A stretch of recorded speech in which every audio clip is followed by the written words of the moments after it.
Okay, good day. This is dual enrollment pre-calculus. I'm Mr. McCulley, and this is lesson 9, rational functions, domain, and asymptotes. Let's get right to it. Okay, so today the learning goals, we're going to find the domain of rational functions. We are going to find horizontal and vertical asymptotes of rational functions, and as well as holes.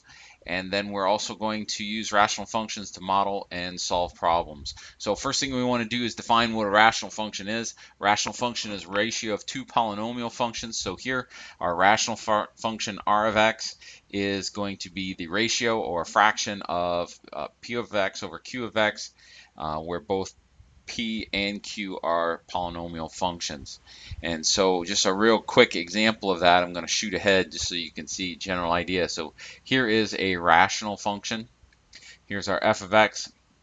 And clearly we can see that the numerator is a polynomial function and the denominator is also a polynomial function.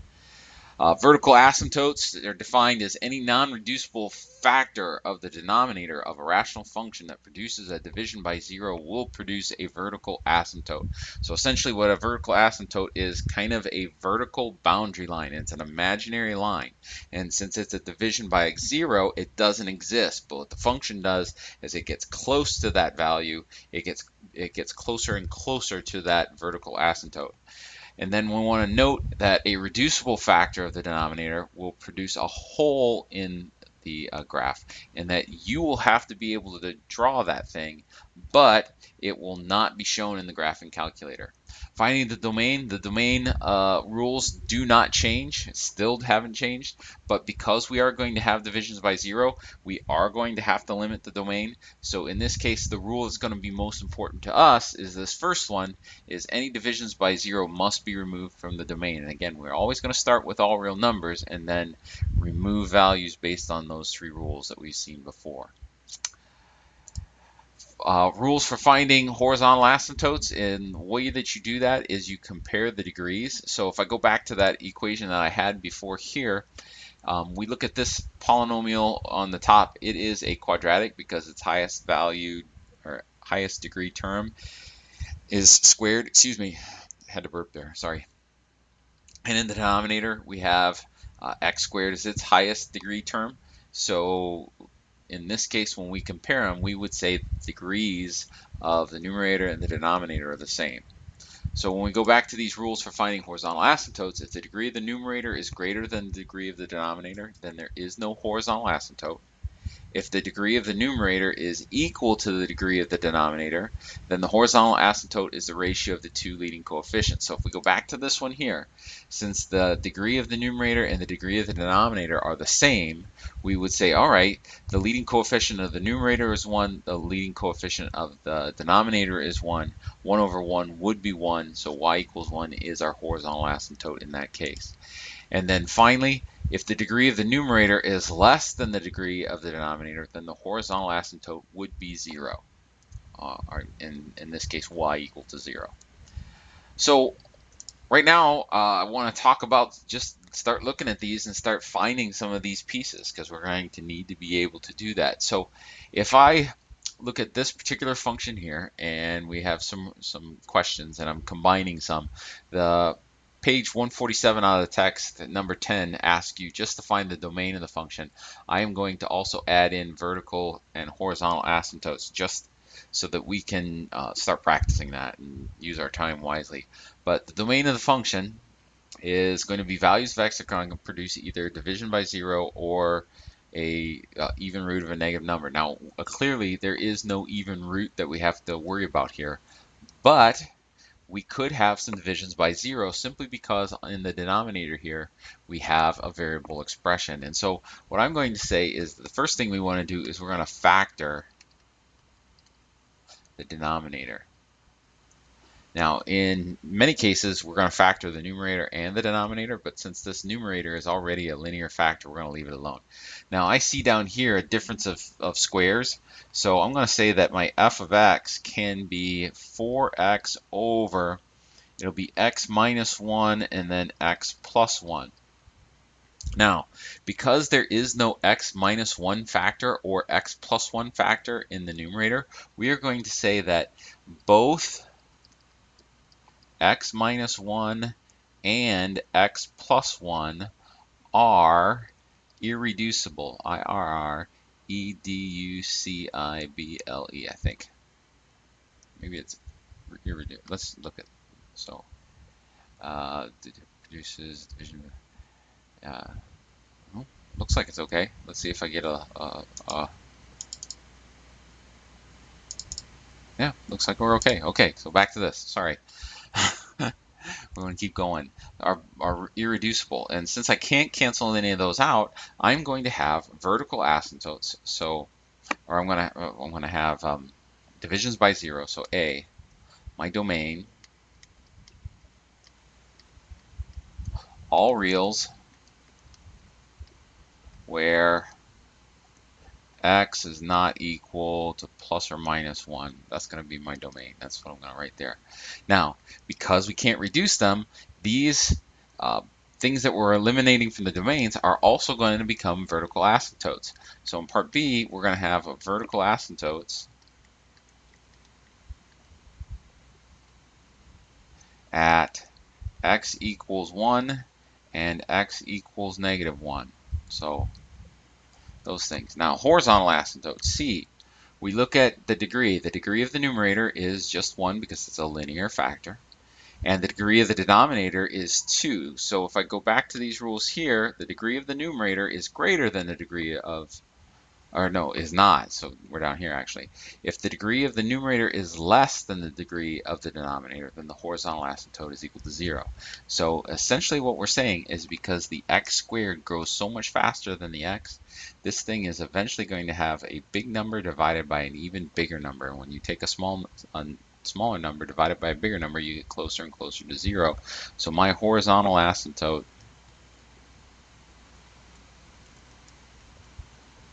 going to be y equal to 0 in this case, and that's my answer for that one. All right, next one. It says, given this function, find any asymptotes and then use your graphing calculator to verify. Okay, so again, I'm going to say that what we should do first is factor, and again, I suppose I should put if possible,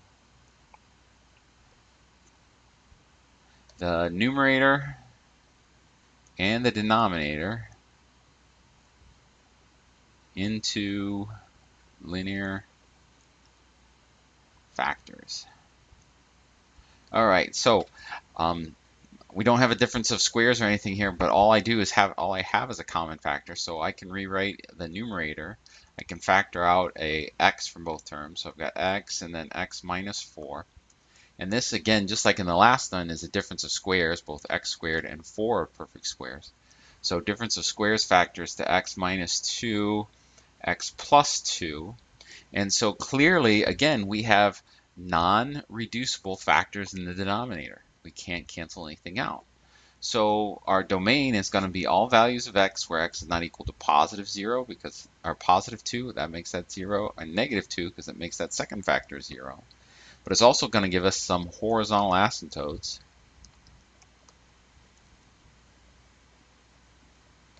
And our horizontal asymptotes, oops, I need that. I'm going to do that second. I want the horizontal second. We're doing vertical right now.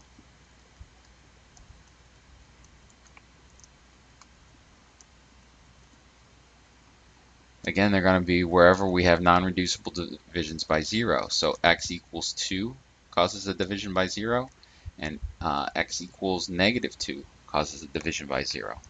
So to find my horizontal asymptote, that's just going to be a y equals. And again, this is the one we looked at the beginning, where we said the degree of the numerator is 2, and the degree of the denominator is 2. So since the degree of the numerator and the denominator are the same, we're going to put the ratio of the leading coefficients. And this leading coefficient is 1, this leading coefficient is 1. So we would have 1 over 1, which we would never leave as a final answer, and just say y equals 1 as our horizontal asymptote. Now if I go to my graphing calculator and I do x squared, oops, I don't want to do that yet, minus 4x and x squared minus 4, and I hit graph there. Oops, let's go back to standard window, zoom 6, there we go. And clearly we see that at -2, we've got one of those weird shapes there. We've got that division by 0, that vertical asymptote. So that x equals 2, that vertical line, as we get close from the x-axis to -2, the function tends to look like and get very much closer to that vertical asymptote.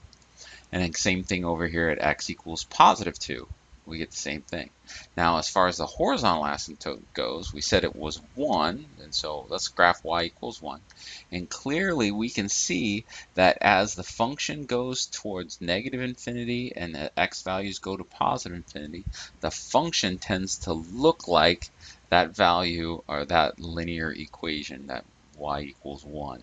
And if I were to zoom out, if I were to change my window and make my x's bigger, say -100 to +100, you wouldn't even be able to tell the difference. So, I mean, it almost lies right up on top. So we'll go back to the standard zoom, like that.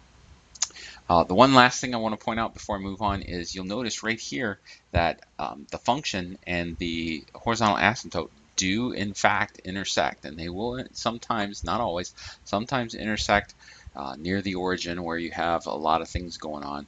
But the horizontal asymptote is what the function tends to look like at extreme values, not necessarily values close to the origin. All right, moving on.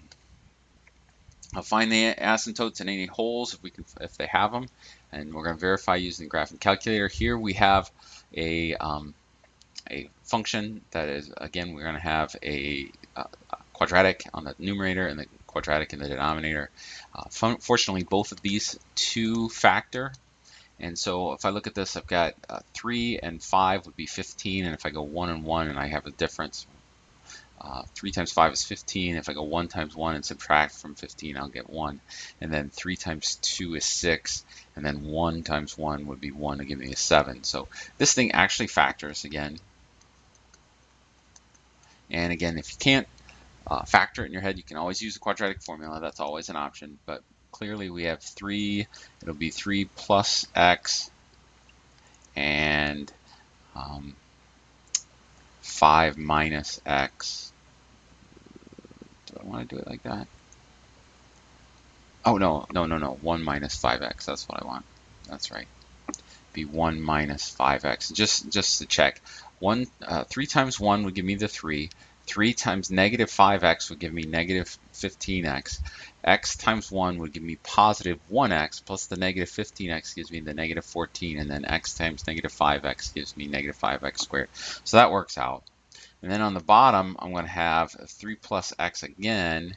And in this one, I'm going to have 1 plus 2x. And again, 3 times 1 gives me the 3. 3 times 2x is 6x. X times 1 is just 1x. Plus the 6x gives me the 7. And then x times 2x gives me 2x squared.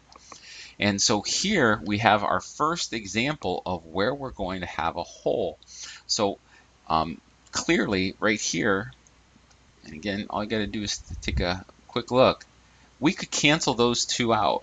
So here is the first example where we would say that 3 plus x is a reducible factor of the numerator and the denominator. All right. And so when we talk about our asymptotes, the value that makes this factor 0, negative 3, is not going to cause an asymptote because it cancels out. So let's go through these. So A are vertical asymptotes. Now we still have one factor in the denominator that's going to cause a division by 0 that doesn't cancel out. So if we can't see it in our head what that's going to be, we'll just set it equal to 0 because we want to know the value of x that causes it to be 0. So if I go 1 plus 2x equal to 0, 2x equals negative 1, x equals negative 1/2. So at x equals negative 1/2, we should have a vertical asymptote. And then that's we need a horizontal asymptote.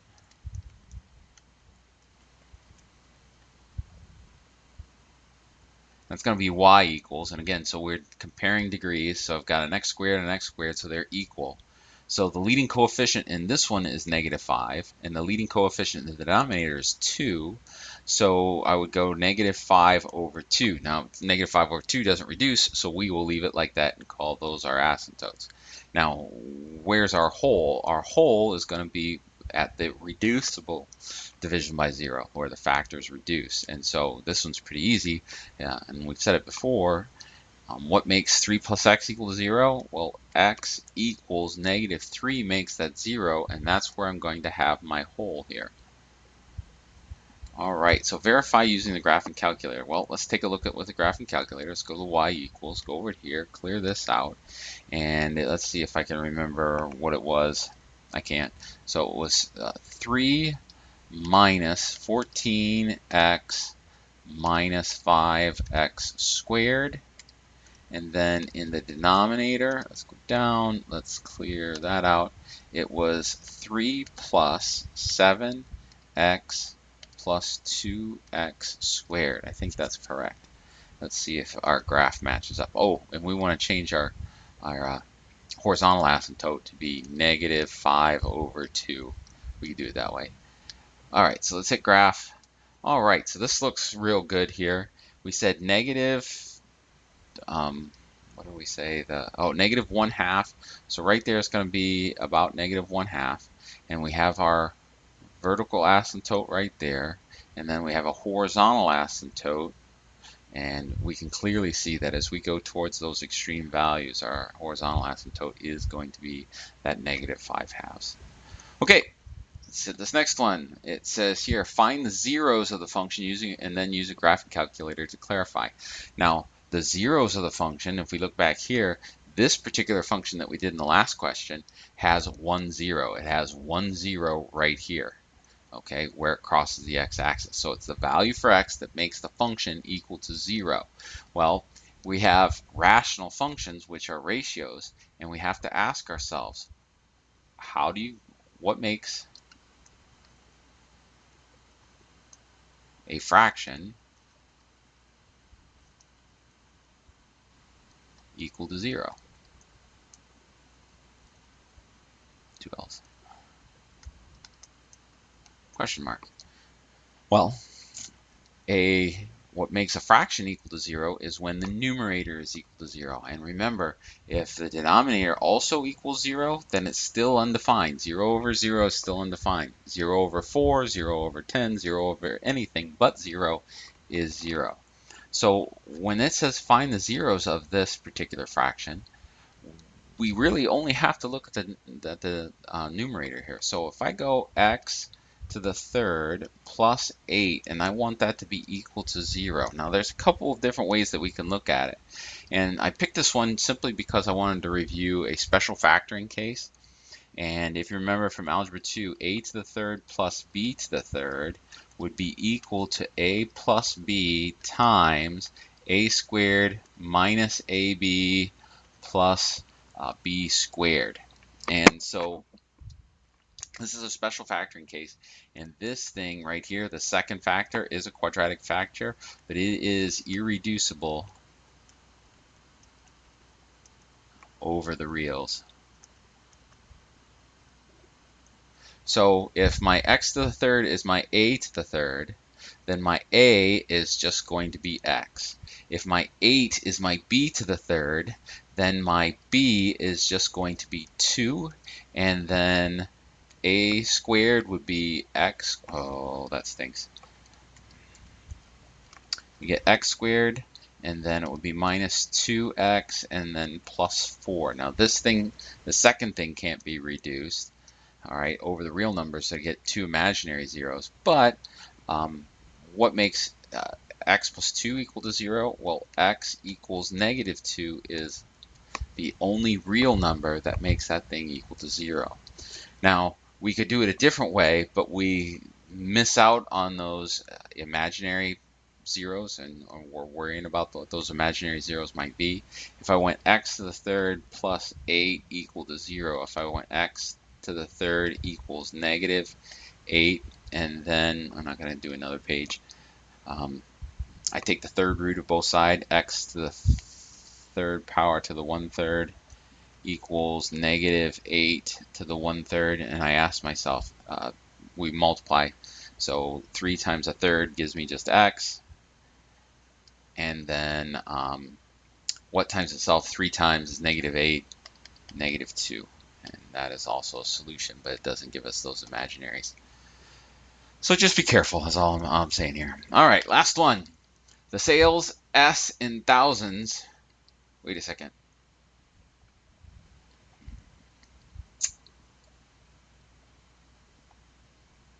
Do I still have that one up there? I do want to say go back, and I apologize for this, but let's go back to this problem here. It says verify using a graphing calculator, and I didn't really verify the whole, and I want to make sure that I take a moment to do that. And the way that I'm going to do that is I'm going to make a table here, and so I'm going to go second table setup. I'm going to start at, let's say, -5, and we're going to go by ones, and we'll put it onto auto so that all the work happens. And then we'll go second, and we'll go table. And so we had already said that there was going to be 2 places where there's a division by 0. One was at -1/2, and the other one was at 3. And so you can clearly see that at -3 we have that error. But when we talk about the graph of this thing, we don't see at -3 any particular missing thing. Give me the table. Show me the table. There we go. And so there at -3, we don't necessarily see it because the graphing calculator can't show those holes. So we're going to have to show the holes, and when in our next section, when we're doing the graphs by hand, we will see it. And I apologize for that, but let's get to that last problem. Okay, the sales S in thousands of units of a tablet computer. So I thinly veiled iPad during the nth week after the tablet is being released is given by this function. And so S is the thousands of units, N is the number of weeks. And if we go to our graphing calculator, here Y equals, go up to the top, we clear this out, and we go 150x, and then in the denominator, we clear it out again, and we go x squared plus 100. And just real quick graph on the standard scale, that we can't see a whole lot there, so I'm going to hit my Y equals. We're going to clear out the horizontal asymptote for the last one, and then I'm just going to make let's make my window, let's make my X max, let's make it 55, and we'll go by 50s, or we'll go by 5s, let's go by 5s, yeah, let's go by 5, that'll be enough. And then we can see a whole year. So we got a graph that looks like this. And so it says find the sales in week 5, 10, and 20. Okay, so we've done the graph, so we're at part B. Sales week 5, week 10, and week 20, and we'll say units here. We'll just make a list. You know what? Let's do it right. And so we're going to use the table feature again, and we're going to go second. We're going to go table setup this time because they don't go evenly. We're going to make it an ask so we can put in those numbers ourselves. And we want to put in a 5, we want to put in a 10, and we want to put in a 20. And so remembering that this 6, this 15 over 2, and remember 15 over 2 is 7.5, and this 6, because of what it's given, S is in thousands of units. So at week 5, we sold 6,000 tablets. And in week 10, we sold 7,500 tablets. And then again, in week 20, we sold 6,000 tablets. All right, so according to the model with according to the models, this should probably be will the sales ever drop to 0 units? Explain. Okay. Well, if we look at the graph again, notice we've got this, and then it looks like it's kind of going, and it looks like it might keep going down. And so what this question is really asking us to do is to kind of look at what happens with extreme values. And in extreme values, we are looking, look at horizontal asymptote. Well, the horizontal asymptote, the degree of the numerator is 1, the degree of the denominator is 2, so the degree of the numerator is smaller than the degree of the denominator, which means our horizontal asymptote would be 0. So what that's saying is that even as you get to infinity, it never actually goes to infinity, but it just keeps getting closer and closer and closer. So using the algebra, we would say that no, the sales will not be 0 because, oh, that's horrible, will not be 0 because the horizontal asymptote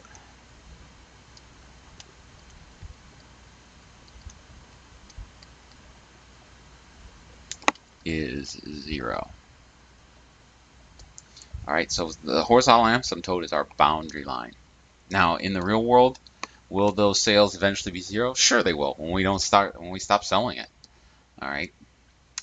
All right, well, that's all I got. So we are to the super fabulous Star Wars fun fact of the day. Chewbacca was inspired by George Lucas's Alaskan Malamute. I think that's how you pronounce that. But that's that Alaskan dog right there. And that dog's name was Indiana. And as a side note, this dog also inspired Mr. Lucas' other famous character, Indiana Jones. He named Indiana Jones after the dog, and there's a joke about that in the third movie. Well, that's all I got for the day. I'll talk to you later. See you in class. Bye.